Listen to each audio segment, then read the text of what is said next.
Hello everyone, welcome to MS study Guru. So आज की इस क्लास में मैं आपको 3 ग्रोथ मॉडल्स करवाने वाली हूँ। Harrod Domar growth model, Solow growth model and endogenous growth model. तो ये आपका सुपर श्योर टॉपिक है, इकोनॉमिक्स यूजीसी नेट के एग्जाम में आएगा। आपको इन तीनों मॉडल से एक क्वेश्चन पक्का आने ही वाला है। एक से ज्यादा आ सकते हैं, एक से कम नहीं, ठीक है जी। सो ये बहुत दिनों बाद आज ये सीरीज आपकी कंटिन्यू कर रही हूँ।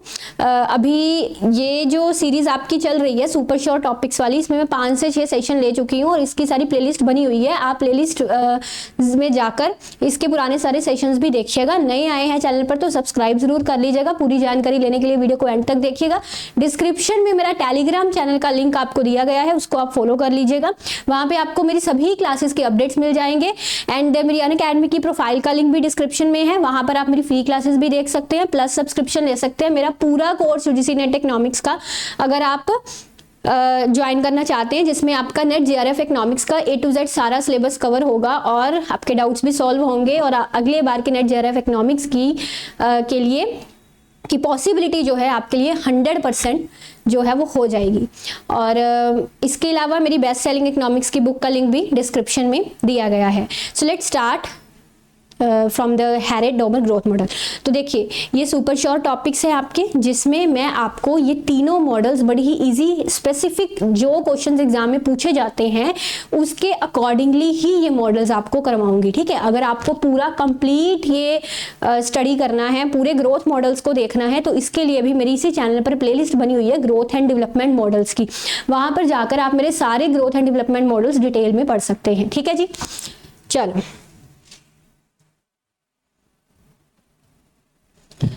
so let's start from the all important points for your UGC NET economics exam from Harrod Domar growth model, ठीक है। सबसे पहली चीज, हैरेट डॉमर ग्रोथ मॉडल में यहाँ पे 2 मेन वेरिएबल्स आपको लेनी है, एक इन्वेस्टमेंट एंड एक सेविंग, ठीक है। तो हैरेट डॉमर मॉडल में 2 वेरिएबल्स की बात की गई है, इन्वेस्टमेंट एंड सेविंग की। तो एक चीज याद रखिएगा, इस मॉडल में इन्वेस्टमेंट का डुअल रोल बताया गया, मतलब कि 2 रोल बताए गए हैं। पहला रोल डिमांड और दूसरा रोल सप्लाई।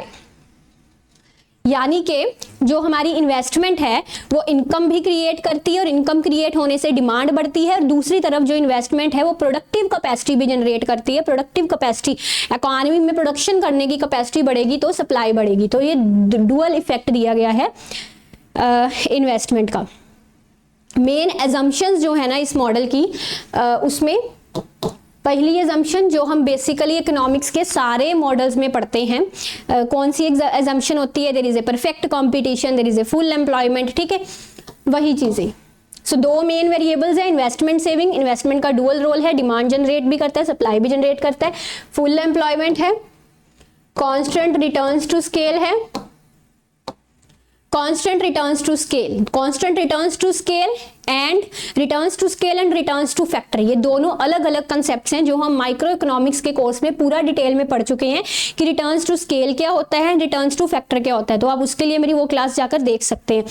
तो क्योंकि हैरेट डॉमर एक तरह से क्लासिकल मॉडल्स में आता है, तो क्लासिकल मॉडल में जैसे हम पढ़ते हैं, जो अजम्पशंस की फुल एम्प्लॉयमेंट है एंड गवर्नमेंट की इंटरफेरेंस नहीं है जी, लेजिस फेयर पॉलिसी यहाँ पे लगेगी जिसमें गवर्नमेंट इंटरफेयर नहीं कर रही और पूरी तरह से क्लोज्ड इकोनॉमी है, यानी कि कोई भी इंटरनेशनल ट्रेड इसमें नहीं हो रहा। इसके अलावा इसमें एक असम्पशन रहती है, नो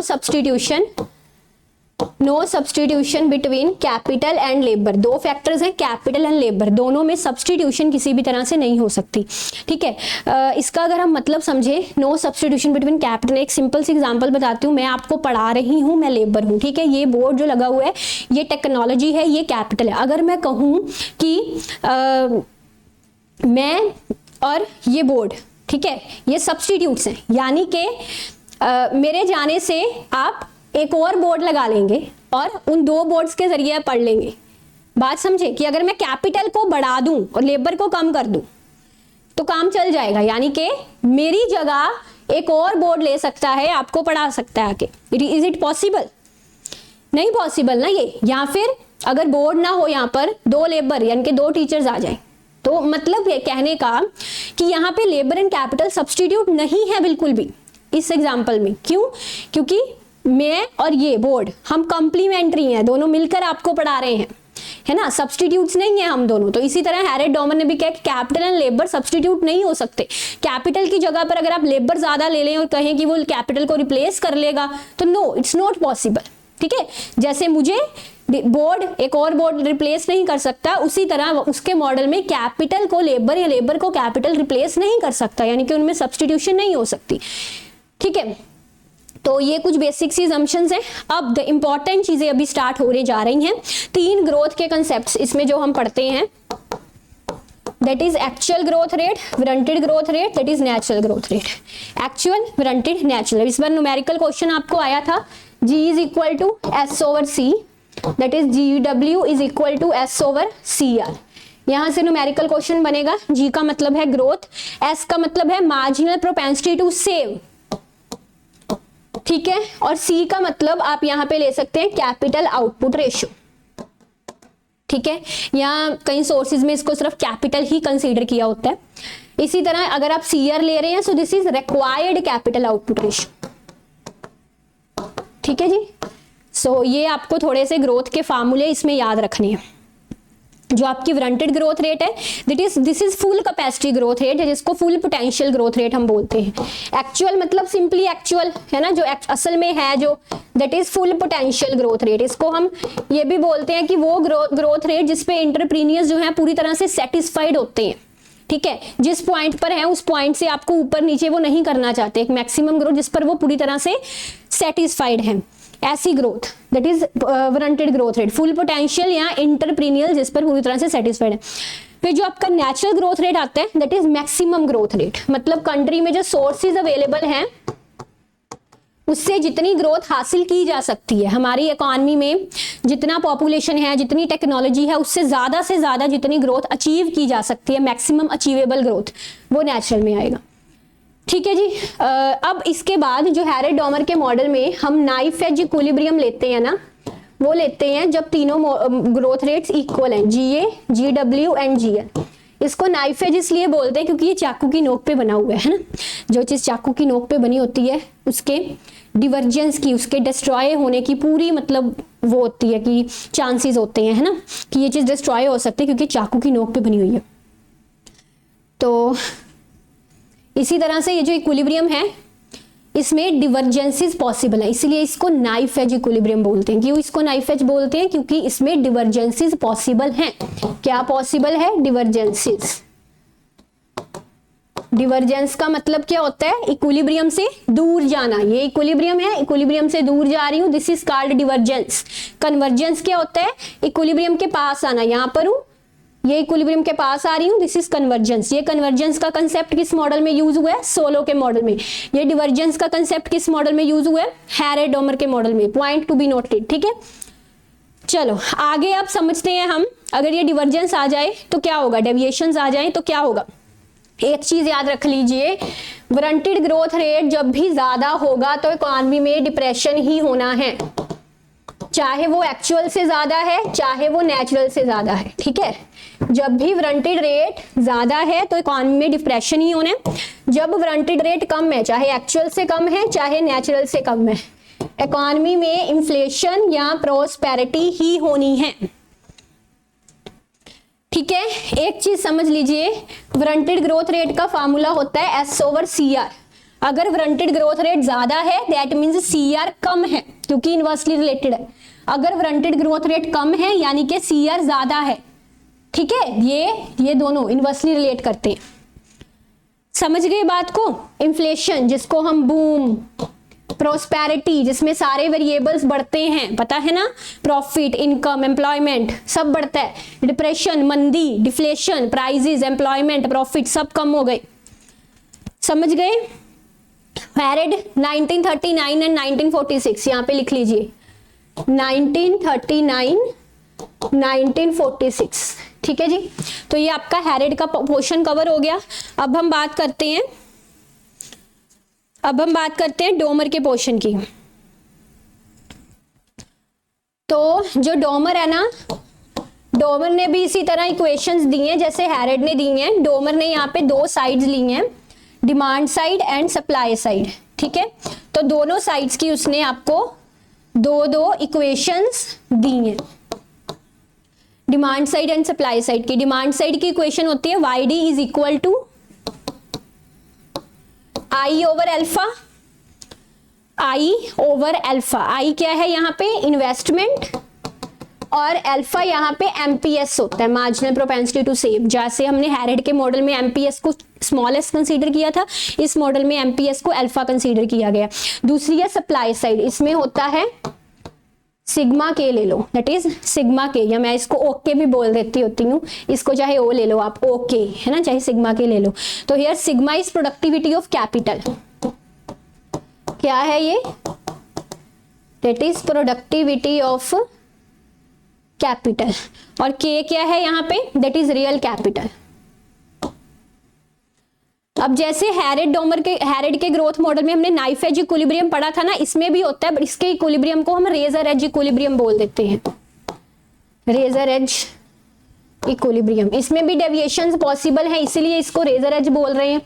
तो यानी कि Y D is equal to Y S, this is, यानी कि अगर मैं कहूं, अब यहाँ पे ना थोड़ा सा छोटा सा चेंज कंसीडर करिए, Y D is equal to Y S, यानी कि दिस एंड दिस, इन दोनों को इक्वेट करके रेजर एज इक्विलिब्रियम बनेगा। बट इसमें हम क्या करते हैं, इसमें हम चेंज करते हैं, यानी कि you can say change in Y D and change in Y S will be your razor edge equilibrium. ध्यान से अब इस चीज को थोड़ा समझिएगा। चेंज इन वाई डी का मतलब है delta I over alpha, change in Y S का मतलब है डेल्टा सिग्मा डेल्टा के, ठीक है। तो अब डेल्टा के जो आपका होता है ना, that is change in capital, ये आई के इक्वल होता है, बिकॉज आपने बड़ी बार सुना होगा कि change in capital is equal to investment. Investment का मतलब ही चेंज इन कैपिटल होता है। मेरे पास 10,000 का कैपिटल है, तो मैंने इन्वेस्टमेंट किए 2,000, तो मेरे पास कैपिटल कितना बचा, 8,000। कैपिटल में चेंज कितना आया, 2,000 का। इन्वेस्टमेंट कितनी हुई, 2,000 की। समझे, नहीं समझ में आएगा वीडियो पीछे मूव करके दोबारा से सुन लीजिएगा। Change in capital is equal to investment. तो यहाँ पे हम क्या करेंगे, चेंज इन कैपिटल की जगह मैं इन्वेस्टमेंट ले लूंगी, बाकी सारा सेम रहेगा। चेंज इन कैपिटल की जगह इन्वेस्टमेंट ले लिया। तो अब मैं इसको कुछ ऐसे लिख सकती हूँ, अगर मैं ये आई इसके ओवर में ले आऊं, है ना, और इसके साथ क्रॉस मल्टीप्लाई करके अल्फा को ले जाऊं, ये लो भाई, ये बन गया आपका equilibrium. This is your razor edge equilibrium, ठीक है। That is change in investment is equal to, ये आपका सिग्मा क्या था, productivity of capital, and this is your MPS. This is your razor edge equilibrium, this is your demand side and this is your supply side, ठीक है जी। तो ये equations मैंने आपको ज्यादा नहीं करवाई, एक ये इक्वेशन करवाई, एक ये, दो ये हो गई आपकी, ये तो बाकी सारी डेरिवेशन है, और एट द एंड डेरिवेशन करने के बाद बनी ये इक्वेशन। 1 2 3, सिर्फ 3 इक्वेशंस डोमर के मॉडल में हमने की हैं। 3 इक्वेशंस याद रख लो, डोमर का मॉडल हो गया। इससे सिंपल कहीं नहीं मिलेगा आपको, ठीक है। अगर पूछा जाए हैरेड डोमर के मॉडल में डिफरेंस क्या है, तकरीबन सब कुछ इनमें सेम ही है, दोनों में नाइफ एज इक्विलिब्रियम है, असम्पशंस भी सिमिलर हैं। क्या डिफरेंस है, हैरेड ने अपने मॉडल में जो अल्फा है, एस स्मॉल एस को एमपीएस कंसीडर की है, और इसने डोमर ने अपने मॉडल में अल्फा को एमपीएस कंसीडर किया। This is the main difference, ठीक है, ये इनमें मेन डिफरेंस है। इसके बाद चलते हैं हम सोलो के मॉडल पर। सोलो के मॉडल में बेसिक मेन पॉइंट्स जो आपको एग्जाम में जहां से पूछा जाता है जी, सोलो के मॉडल को हम एक्सिजनस मॉडल भी बोलते हैं। देखिए, इस मॉडल से 3 इकोनॉमिस्ट बिलोंग करते हैं, सोलो, स्वैन एंड मीड, ठीक है। और इसको हम न्यू क्लासिकल ग्रोथ मॉडल भी बोलते हैं। अब एग्जाम में क्वेश्चन आता है न्यू क्लासिकल ग्रोथ मॉडल किसने दिया है, किसने नहीं दिया, Solow, Swan and Meade, exogenous, new classical, ठीक है। तो हैरेड डोमर के मॉडल में हमने पढ़ा था ना, नो सब्सटीट्यूशन हैरेड डोमर के मॉडल में, बट सोलो के मॉडल में सब्सटीट्यूशन पॉसिबल है, कैपिटल एंड लेबर के बीच में सब्सटीट्यूशन पॉसिबल है। दूसरा, हमने हैरेड डोमर के मॉडल में पढ़ा था ना कि हम इक्विलिब्रियम से डिवर्ज करते हैं, जैसे समझाया था आपको, सोलो के मॉडल में हम इक्विलिब्रियम की तरफ कन्वर्ज करते हैं, जैसे मैंने आपको समझाया था। These are the basic differences. इसके अलावा ना जो आपका सोलो मॉडल है ना, इसमें 2 एक्सिजनस फैक्टर्स लिए गए हैं। ये एक्सिजनस फैक्टर कौन कौन से हैं ऐसा पूछा जाता है। 2 एक्सिजनस फैक्टर्स हैं, टेक्निकल प्रोग्रेस एंड पॉपुलेशन। इन दोनों को उसने एक्सिजनस कंसीडर किया है, that is outside the model. Yes, so these are exogenous factors. You can say exogenous यानी कि independent.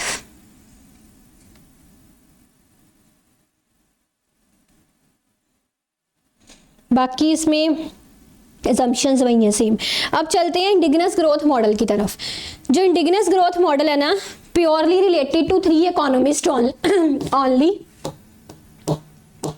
Indigenous growth model, Arrow, Lucas and रोमर।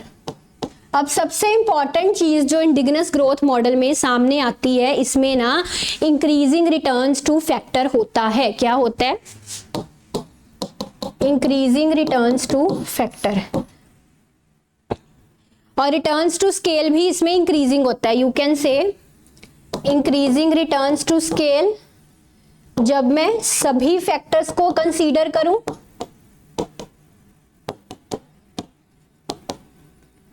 सभी फैक्टर्स को कंसीडर करूं, and constant returns to scale जब मैं single factor को consider करूं।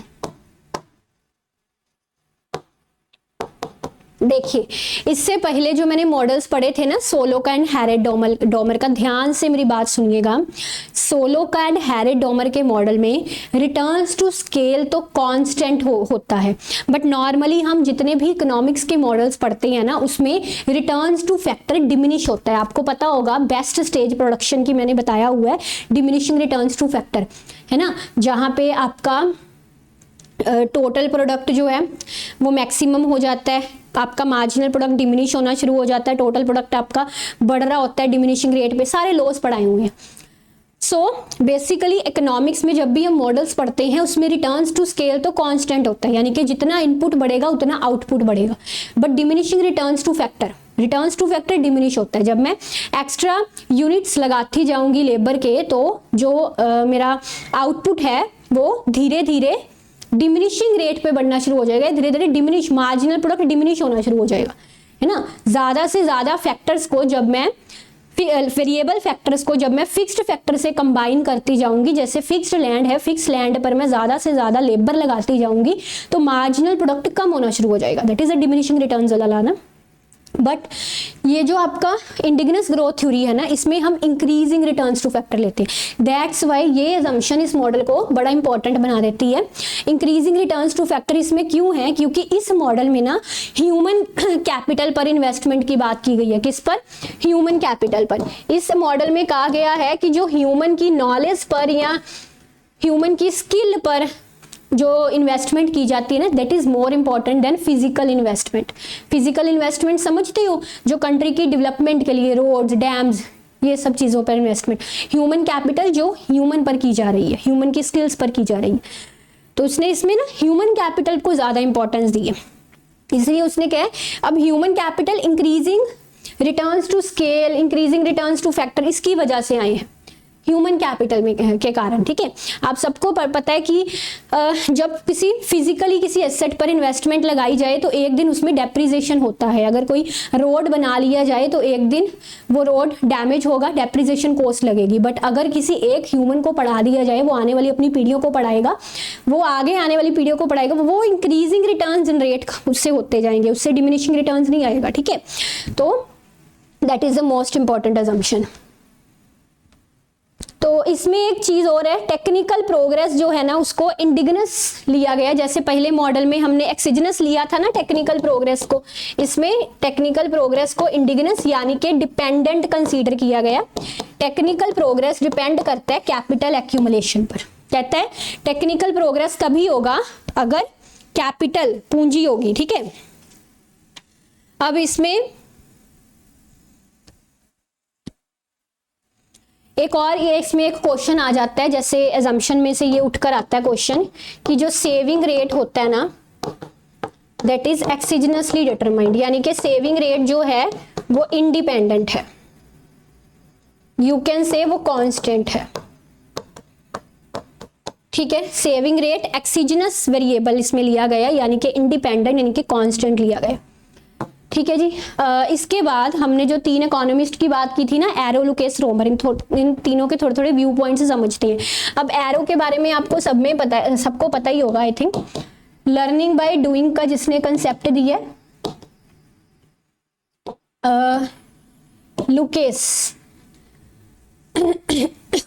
लुकेस ने ह्यूमन कैपिटल पे इन्वेस्टमेंट ऑन ह्यूमन कैपिटल इसकी बात की है। और फिर आया रोमर ने यहाँ पे आइडिया दिया लर्निंग बाय इन्वेस्टमेंट का, लर्निंग बाय इन्वेस्टमेंट, जिसमें उसने कहा है ideas are more important than natural resource. अब समझते हैं इसको। देखिए, सबसे पहले जो एरो है लर्निंग बाय डूइंग के कंसेप्ट में हम क्या पढ़ते हैं, जब जैसे जैसे फर्म एक्सपीरियंस्ड होता जाता है उसको समझ में आती जाती है कि कॉस्ट को कैसे कम रखना है, कॉस्ट को बढ़ने से रोकना है। ध्यान से मतलब समझिए, अभी हमने क्या पढ़ा था, इंक्रीजिंग रिटर्न्स इंक्रीजिंग रिटर्न्स का मतलब डिमिनिशिंग कॉस्ट।